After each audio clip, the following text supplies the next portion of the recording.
అంజరావు గారు, ఇండియాపై dragon country China చేస్తున్న భారీ కుట్ర ఒకటి బయటపడింది. ఇప్పటికే అరుణాచల్ ప్రదేశ్ మాది అని చెప్పి క్లెయిమ్ చేసుకునే చైనా తాజాగా సరిహద్దు ప్రాంతాల్లో ఉన్న కొన్ని భూభాగాలకు పేర్లు మార్చేసింది. అంటే చైనా లాంగ్వేజ్ లో ఉన్న పేర్లు పెట్టుకుంది. అసలు ఏంటి చైనా వ్యూహం ఏంటి? ఇప్పటికే ఇండియా బిగ్ వార్నింగ్ ఇచ్చినట్టుగా తెలుస్తోంది. ఏంటి చైనా వ్యూహం ఏంటి?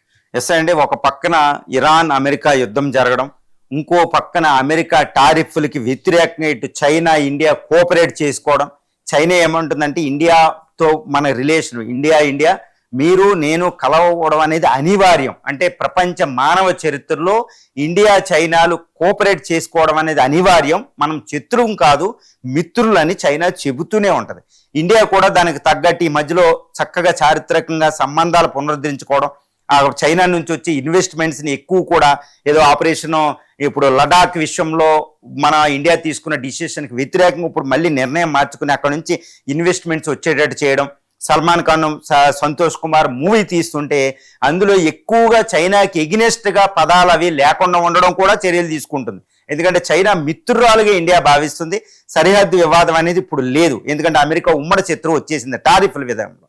ఇలాంటి పరిస్థితుల్లో చైనా ఏంటంటే నేను నిన్ను ఫ్రెండ్ అని చెప్తూనే నేను చేసేది చేస్తా, నా బుద్ధి ఇలాగే ఉంటుందని మళ్ళీ చెప్తుంది అనమాట. 1962 యుద్ధం అలాగే చేసింది. ప్రతి యుద్ధంలో వెనకాల బ్యాక్ స్టాప్ తీయడమే. ఈవెన్ ఆపరేషన్ సింధూర్లో కూడా 70% పాకిస్తాన్ ఆయుధాలు చైనా ఆయుధాలే.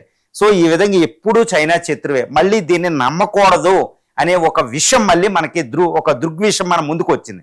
అదేంటంటే చక్కగా సైలెంట్గా మన ఇద్దరం ఫ్రెండ్ అంటూనే ఇప్పుడు అరుణాచల్ ప్రదేశ్ తర్వాత మెక్మోహన్ లైన్ వెంబడి అరుణాచల్ ప్రదేశ్లో ముఖ్యంగా అస్సాం ఈ ప్రాంతంలో తర్వాత ఈ లడాక్ ప్రాంతంలో కొన్ని ఇండియన్ విలేజ్లు ఇండియన్ ప్రాంతాల పేర్లని చైనా పేర్లతో పిలవడం. ఇది ఏ విధంగా అంటే ఇది చైనాదే అని భవిష్యత్తులో చెప్పడానికి ఆ పేర్లు మార్చేయడం, తర్వాత మ్యాప్ పనులు చేంజ్ చేయడం చేస్తుంది అనమాట ఈ ప్రస్తుత పరిస్థితుల్లో.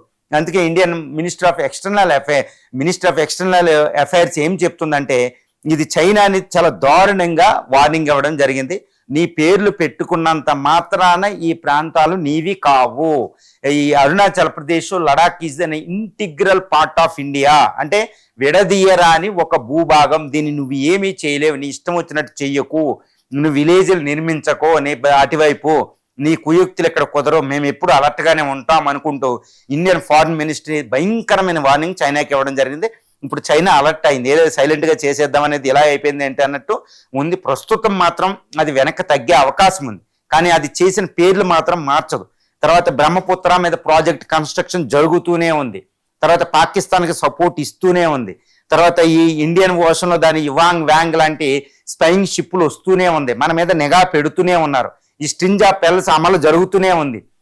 ఒక పక్కన ఫ్రెండ్షిప్ ట్రేడ్ జరగడం వరకే, కానీ శత్రుత్వం అనేది చైనా కమ్యూనిస్ట్ అని ఎప్పుడూ మార్చుకోలేదు అనేది మన ఇండియా అలర్ట్గా ఉండాలని సూచించుకోవాలన్నమాట. ఇలాంటి విషయంలో అంటే ఏంటి, ఇప్పుడు చైనాని మనం ఎప్పుడు మిత్రురాలుగా చూడకూడదు, ఎప్పుడు శత్రువుగానే పరిగణిస్తూ మనం దాంతో ట్రేడ్ చేసుకోవాలి, అన్నీ చేసుకోవాలి, కానీ అది శత్రువుగానే మనం భావించుకోవాలి. ఈ విషయంలో ఇండియన్ గవర్నమెంట్ చాలా హై అలర్ట్గా ఉంది. ముఖ్యంగా మోడీ గవర్నమెంట్ మాత్రం చైనాని ఎప్పుడూ నమ్మడం లేదనేదే మనకు అవగతం అవుతుంది.